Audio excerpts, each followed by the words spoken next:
Ustadz, mohon penjelasannya, bagaimana mendidik anak yang saat ini sudah dewasa dan sulit dinasehati karena kita kurang mendidiknya di saat mereka kecil. Bukan kita, Anda, saya tidak ikutan. Ya, saya sudah punya istri, punya anak, mungkin Anda yang tidak tepat. Apakah kalau anak-anak kita, anak Anda sudah menikah, dan juga masih mempunyai tanggung jawab untuk mendidiknya? Dua pertanyaan. Pertama, ada orang tua yang merasa sulit untuk mendidik anak, memberikan nasihat saat dia dewasa. Coba istighfar dulu. Mungkin selama ini Anda yang kurang perhatian kepada anak. Saya pernah sampaikan kisah Nabi Ibrahim. Bagaimana seorang Ismail alaihissalam yang baru tumbuh usia 4-5 tahun belum balik, melihat bapaknya sedang bekerja atas perintah Allah, bergetar hatinya, tersentuh untuk menolong bapaknya. Walaupun ayahnya nggak minta. Quran surah kedua Al-Baqarah ayat 127. Posisi paling kiri sebelah atas. Wa idh yarfa'u Ibrahimul qawa'ida minal baiti wa Ismail. Perhatikan, saya ajarkan sedikit bahasa Arab. Dalam uslub bahasa Arab, ungkapan bahasa Arab, kalau ada dua subjek mengerjakan satu pekerjaan, subjeknya disebutkan langsung di depan. Maka ini menunjukkan porsi pekerjaannya sama, sebanding. Tapi kalau ada satu disebutkan di depan, yang kedua diakhirkan, ini menunjukkan bahwa yang kedua ini sekedar membantu yang pertama saja. Tidak sebanding porsinya. Paham sampai sini? Sekarang perhatikan baik-baik. Wa idh yarfa'u Ibrahimul qawa'id. Ibrahim disebutkan. Dan ingatlah ketika Ibrahim diperintahkan oleh Allah meninggikan kembali bangunan Ka'bah yang sempat terkena banjir di masa Nabi Nuh alaihissalam. Wa Ismail, dan Ismail. Ismailnya diakhirkan. Padahal Allah bisa berfirman begini misalnya di luar Quran. Wa idh yarfa'u Ibrahimu wa Ismailul qawa'id. Kalau Ibrahim dan Ismail dua-duanya seimbang. Tapi ini Ibrahim, qawa'id, baru Ismail. Ini menunjukkan Ismail ingin membantu bapaknya. Tahukah Anda, saat ayat itu disampaikan kisah kepada kita, ingin mengisahkan bagaimana seorang Ibrahim alaihissalam menerima tugas meninggikan bangunan Ka'bah, dikerjakan dengan segera. Tapak pertamanya disebut dengan maqam. Sampai sekarang tapak itu dikenal dengan maqam Ibrahim. Saat akan membangunnya, kadarullah meninggikannya, kadarullah anaknya datang, melihat bapaknya bekerja, dia ingin menolongnya. Perhatikan, bukan dinasehati, bukan diminta, tapi anak tergerak untuk menolong bapaknya. Datang anaknya bawa batu. Batu bahasa Arabnya disebut dengan hajar. Kalau disusun-susun menjadi hijar. Kalau jadi bangunan disebut hujrah. Kalau jadi ruangan kamar-kamar disebut dengan hujurat. Maka dia mulai membantu bapaknya. Kalau bahasa kita, boleh nggak saya bantu? Dia bawa hajar, dia susun-susun. Begitu dia susun jadi bagian dari Ka'bah. Sampai sekarang disebut dengan Hijar Ismail. Hijar Ismail itu area dalam Ka'bah. Dan kalau kita sholat di dalamnya, itu termasuk sholat di dalam Ka'bah. Di dulu pada zamannya awal-awal masa Quraisy terjadi kebakaran, menimpa kemudian Ka'bah, ada kerusakan, mereka ingin memperbaiki. Cuman mereka tidak mau mengumpulkan harta yang tidak jelas.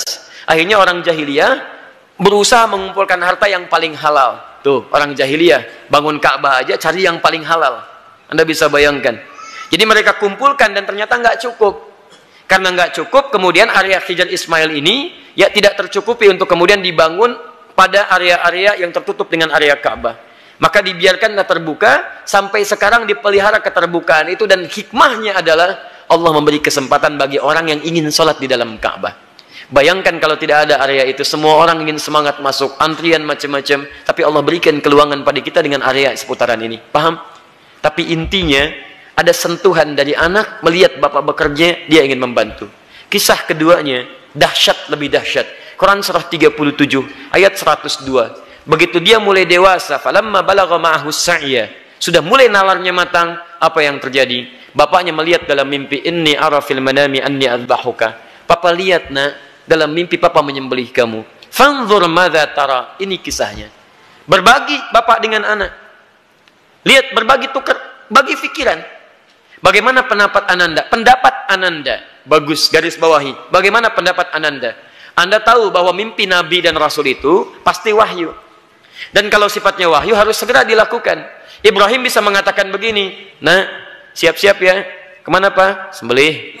Masya Allah. Mudah. Tapi kenapa tidak dikerjakan? Ada hikmah di situ. Nanti saya di belakang saya sampaikan hikmahnya.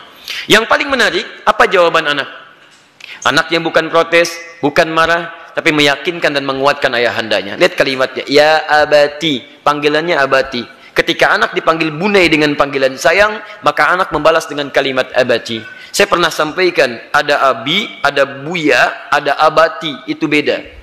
Kalau abi itu panggilan hormat. Kalau buya, panggilan sayang. Bisa sayang kepada ayah secara biologis atau sayang kepada ilmu yang dimiliki seseorang. Saya memanggil Buya Hamka rahimahullah. Beliau bukan ayah saya, tapi saya menyayangi keilmuan yang melekat pada beliau. Paham? Kalau Anda ingin menggabungkan antara abi dengan Buya, maka gabungannya disebut dengan abati. Itu panggilan hormat dan sayang. Bapak mengambil sayang, memanggil sayang ke anak, anak membalas, lihat kalimatnya, ya abati, pa, demi sayang dan hormat nanda pada papa, if'al ma tu'mar, kerjakan sekarang yang diperintahkan, satajiduni insyaallah minas sabirin. Ayah pasti dapati saya seorang yang sabar. Teman-teman sekalian, maaf ya, kebanyakan orang taunya cuma diganti dengan sembelihan yang besar sampai ayat 109 di surah As-Saffat surah 37 itu. Tidak banyak orang tahu ada peristiwa yang begitu menyentuh di balik proses penyembelihan itu sehingga diganti dengan kibas yang luar biasa itu.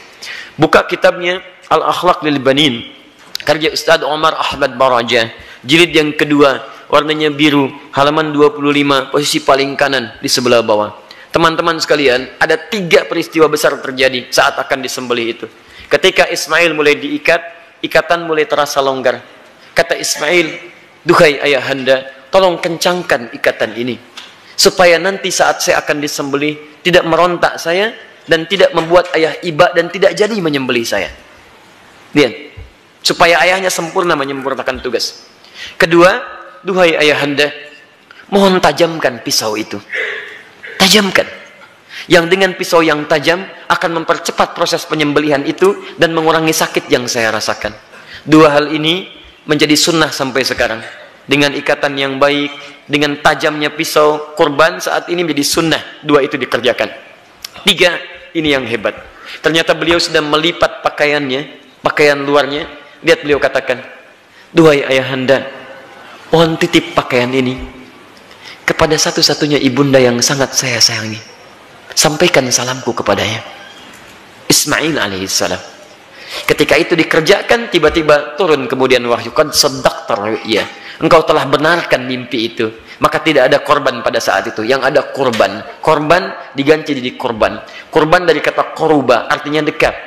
Ditambah alif nun, korban yang sangat dekat kepada Allah subhanahu wa ta'ala.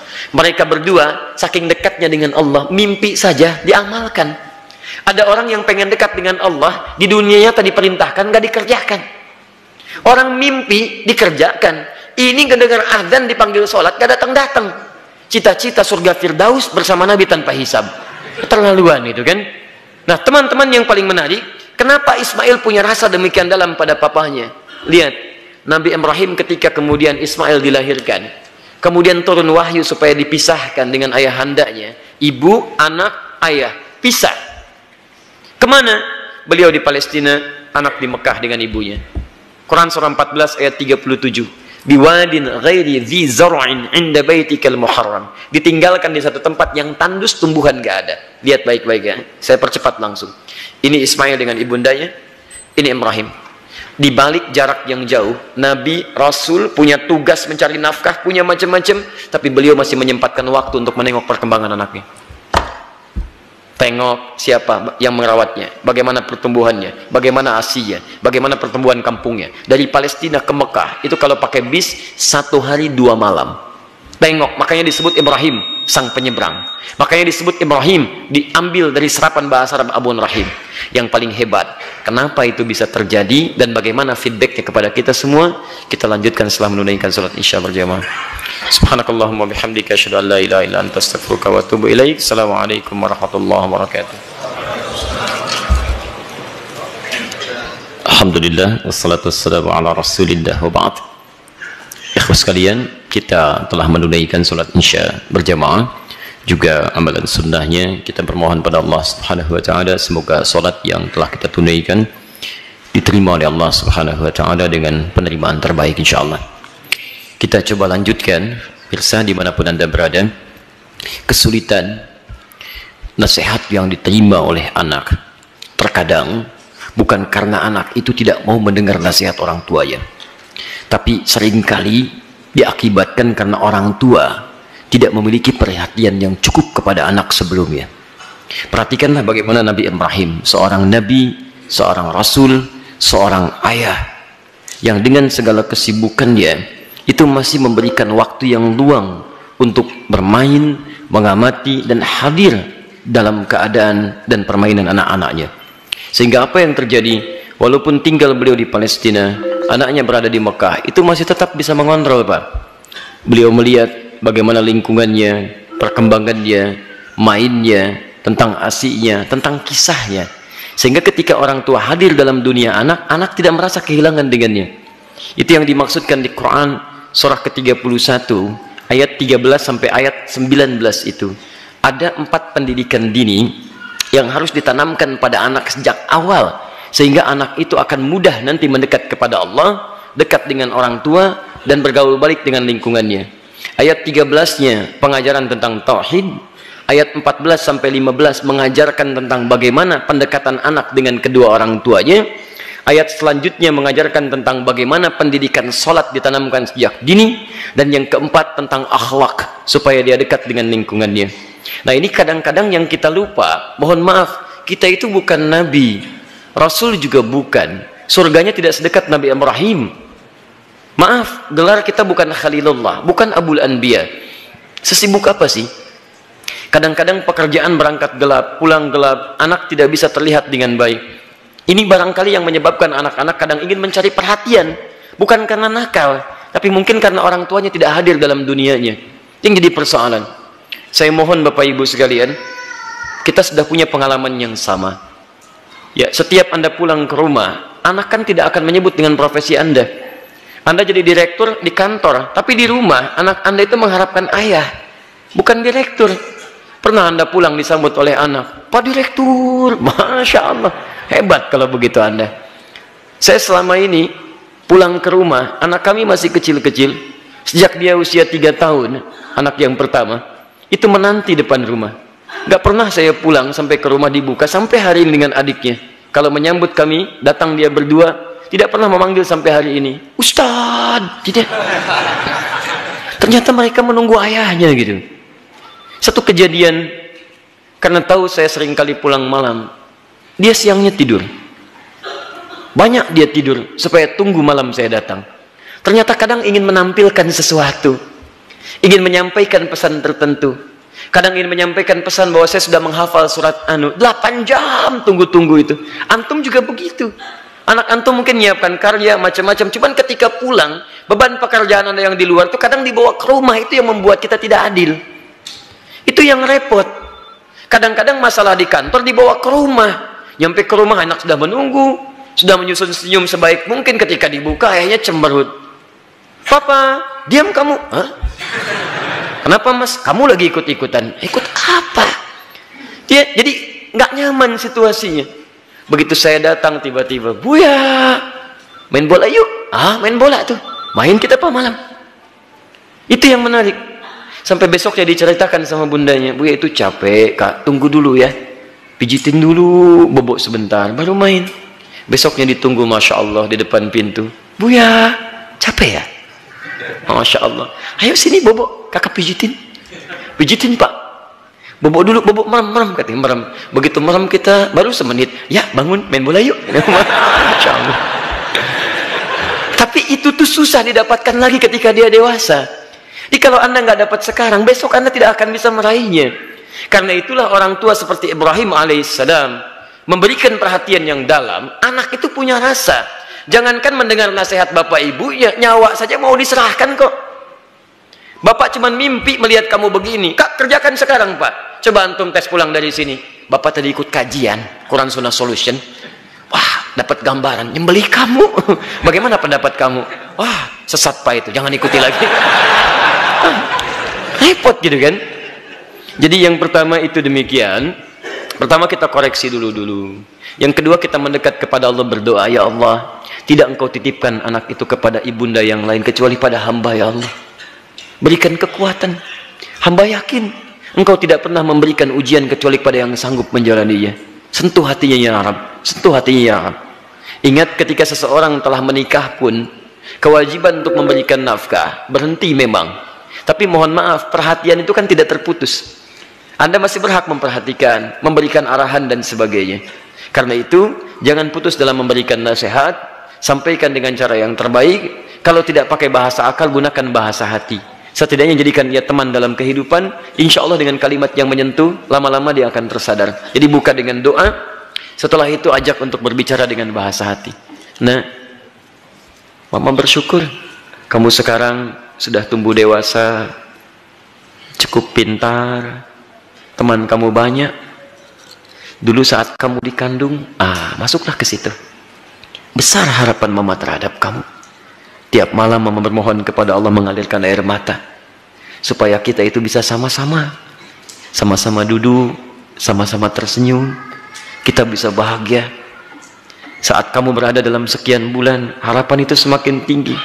Ayah menambah peluk keringatnya supaya kamu bahagia. Kami berdoa supaya kamu tidak seperti kami, makannya mungkin terbatas dan sebagainya. Pelan-pelan sampai sudah masuk ke dalam jiwanya, baru antum sampaikan nasihat-nasihat kebaikan. Insya Allah pelan-pelan di situ akan hadir kebaikan-kebaikan. Demi Allah saya katakan, sepanjang menjadi orang tua akan ada satu chemistry yang terbangun antara dua hati, yang satu sama lain akan saling tersentuh di situ. Semoga Allah memberikan kekuatan insya Allah.